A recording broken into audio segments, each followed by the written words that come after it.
चर्चा करते हैं अपने। तो ये जो मक्का और मदीना है, ये हम सब जानते हैं कि इनका पुराना नाम मख और मेदिनी था। आज भी वहाँ मक्केश्वर महादेव शिवलिंग है, वहाँ उसको ढक करके रखते हैं। जाने वाला मुसलमान उसको चूम करके आता है। जैसे हम शंकर भगवान के शिवलिंग के हाथ लगाते हैं, वैसे वो उस पत्थर को हाथ लगा करके आते हैं। भारत से जो भी मुसलमान हज करने जाता है उसको हिंदू मुसलमान बोलते हैं, क्योंकि वहाँ के मुसलमानों को पता है कि भारत के जितने मुसलमान हैं ये धर्मांतरित होकर के मुसलमान बने, ये सब पहले हिंदू थे, असली मुसलमान नहीं है, इसलिए उनको हिंदू मुसलमान बोला जाता है। मुसलमान वहाँ जाता है तो मुंडन करवा के जाता है। जैसे हम हरिद्वार में जाते हैं या तिरुपति बालाजी में मुंडन करवाते हैं, किसी की मृत्यु हो जाती तो भी हम बाल कटवाते हैं। तो मुंडन करवा करके जाना हिंदू संस्कृति और सभ्यता का प्रतीक है। हमारे संत जैसे बिना सिला हुआ कपड़ा पहनते हैं, वैसे ही वो कपड़ा पहन करके वहां जाते हैं। उस बिल्डिंग के चारों ओर परिक्रमा करके आते हैं, जैसे हम मंदिर में करते हैं। दुनिया की सारी मस्जिदों के ऊपर गुंबद है, लेकिन मक्का की मस्जिद के ऊपर गुंबद नहीं है। वो हमारी पुरानी संस्कृत वैद्यशाला थी, बच्चे पढ़ते थे वहां। आचार्य उनको सभी प्रकार के ज्ञान देने का काम किया करते थे। हरिद्वार से जैसे गंगा जल भर करके लाते हैं, वैसे मुसलमान वहां से पानी भर के लाते हैं, उसको अब्बे जमजम बोलते हैं। ये हमारी पद्धति है, लेकिन वो हमारे हाथ से चला गया। उसके पास में एक देश है ईरान, उसका पुराना नाम आर्यन था। 80% जाट और 20% ब्राह्मण रहते थे, वो सारे धर्मांतरित होकर मुसलमान बन गए। एक देश है अरबिस्तान, पुराना नाम है अरवनिस्तान। अरवन संस्कृत में घोड़े को बोलते हैं, अरबी घोड़े बड़े प्रसिद्ध थे। चेतक घोड़ा महाराणा प्रताप का अरबी घोड़ा ही था, तो वो हमारा अरवनिस्तान क्या बन गया? अरबिस्तान बन गया। अफगानिस्तान 1876 के अंदर बफर स्टेट के रूप में हमसे अलग किया, और आजादी के आंदोलन से अंग्रेजों ने उसको काट दिया। 6.5 लाख वर्ग किलोमीटर की जमीन है वो। गांधारी वहीं की थी। दुर्योधन की मां आंखों पे पट्टी बांधी, पति अंधे, मैं भी नहीं देखूंगी। 1876 में हमारे हाथ से चला गया। 1904 में नेपाल हमारे से काट करके अलग किया। भगवान राम की ससुराल सीता माता जहां पैदा हुई, वो नेपाल हमारे हाथ से चला गया। 1,47,000 वर्ग किलोमीटर का क्षेत्रफल है वहां। 1906 के अंदर उसके पास में एक भूटान नाम का देश है, 46,000 वर्ग किलोमीटर का क्षेत्रफल है। 1906 में हमसे काट करके अलग किया। 1916 ये जो तिब्बत है, जिसका पुराना नाम त्रिविष्टप है, 25 लाख वर्ग किलोमीटर का क्षेत्रफल है। दलाई लामा वहीं के रहने वाले हैं। और देश की आजादी के बाद जब 1962 में चाइना ने आक्रमण किया, तब तक वो हमारे पास था। उसकी विदेश नीति, उसकी रक्षा नीति, उसकी रक्षा का काम हमारी सेनाएं करती थी। लेकिन हिंदी चीनी भाई भाई, पंचशील के सिद्धांत, नेहरू जी की गलती के कारण वो चाइना ने हमसे हड़प लिया, दबा लिया। आज वो जो तिब्बत है चाइना के पास चला गया।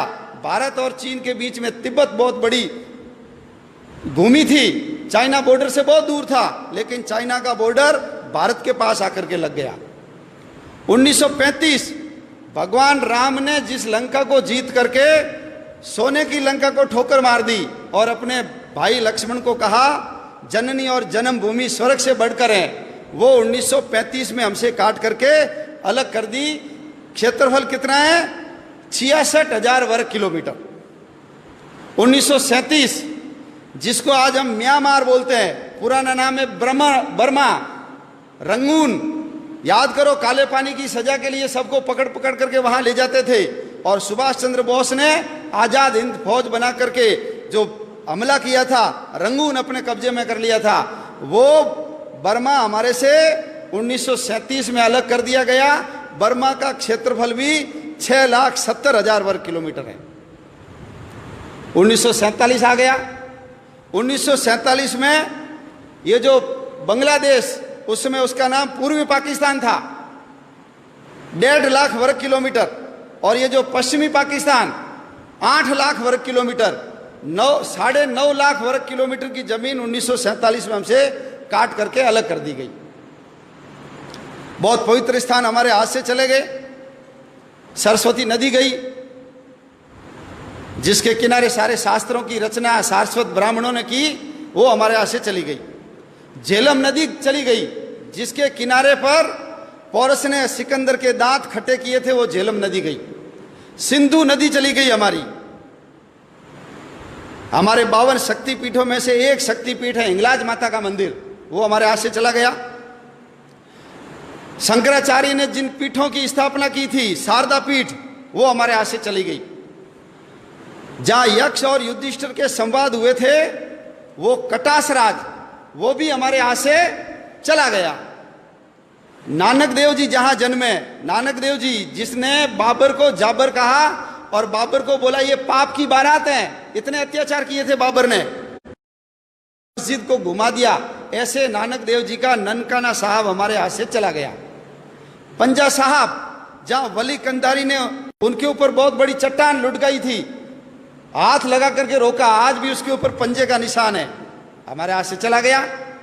हमारा शालीवाहन कोट, जिसको आज हम सियालकोट बोलते हैं, वीर हकीकत राय को जहां फांसी पे लटकाया, हमारे हाथ से चला गया वो।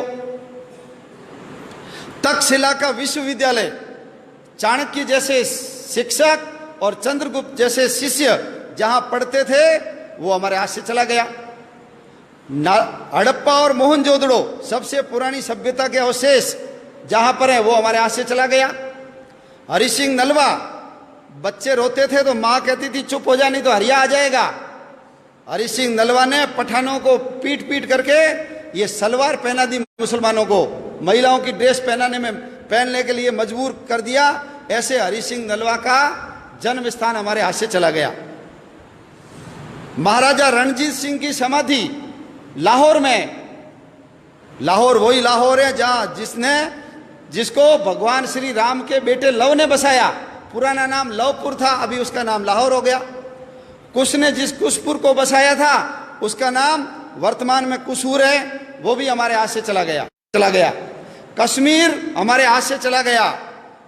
2,22,000 में से 1,21,000 वर्ग किलोमीटर की जमीन पाकिस्तान ने ले ली, कश्मीर हमारे हाथ से चला गया। 1962 में चीन ने जब आक्रमण किया तो 35,500 वर्ग किलोमीटर की जमीन चीन ने दबा ली। और 1990 में 3 बीघा जमीन तो हमने पाकिस्तान को दान में कर दी। समुद्र तट के अंदर बसा हुआ मालदीव 3,000 वर्ग किलोमीटर का क्षेत्रफल है, वो मालदीव भी हमसे अलग हो गया। अंग्रेजों को समुद्र के अंदर अपने बेड़े रखने की जरूरत थी, इसलिए उन्होंने मालदीव को 1947 में ही अलग करके आजाद कर दिया। इतनी बड़ी भूमि, इतने 6 प्रांत हमारे हाथ से चले गए, कुल 62 जिले गए। और जिस समय देश का विभाजन हुआ, हमारे कबूतर उड़ाने वाले अंकल जी जब लाल किले पे खड़े होकर के अपने शेरवानी के तीसरे बटन हॉल में गुलाब की कली सजा करके भाषण दे रहे थे, उस समय पाकिस्तान की सड़कों के ऊपर हमारी माँ बहनों को नंगा करके उनके जुलूस निकाले जा रहे थे। रेलों के अंदर काट काट करके भर भर रेलें भेजी जाती थी, भाला टांग करके बच्चों की एक के ऊपर एक, जैसे सुई के ऊपर फूल डाल करके माला बनाते हैं, ऐसे बच्चों को डाल डाल करके गांधी जी के लिए तोहफा, नेहरू जी के लिए भेंट, ऐसा लिख लिख करके वहां से भेजा जा रहा था। नर कंकाल इधर से उधर किए जा रहे थे और हम गीत गा रहे थे, दे दी हमें आजादी बिना खड़ग बिना ढाल। एक बूंद भी खून नहीं बहाया और आजादी मिल गई, ऐसा उस गीत के अंदर वर्णन है। 12 लाख लोग मारे गए, 12 लाख लोग, 2 करोड़ लोग बेघर हो गए। लंबे लंबे मीलों लंबे काफिले, जितना सामान उठा सकते हो लेकर के चलो। कल्पना कर सकते हैं यदि कल हमको कह दे यहां से छोड़ के सब चले जाओ, इतना आलीशान मकान, इतनी बड़ी दुकान, फैक्ट्री, क्या बीतती है मन के ऊपर। लेकिन यह इतिहास हमको नहीं पढ़ाया जाता, और नहीं पढ़ाने के कारण आने वाले समय में हम देश की रक्षा कर पाएंगे कि नहीं कर पाएंगे, प्रश्न चिन्ह खड़ा होता है।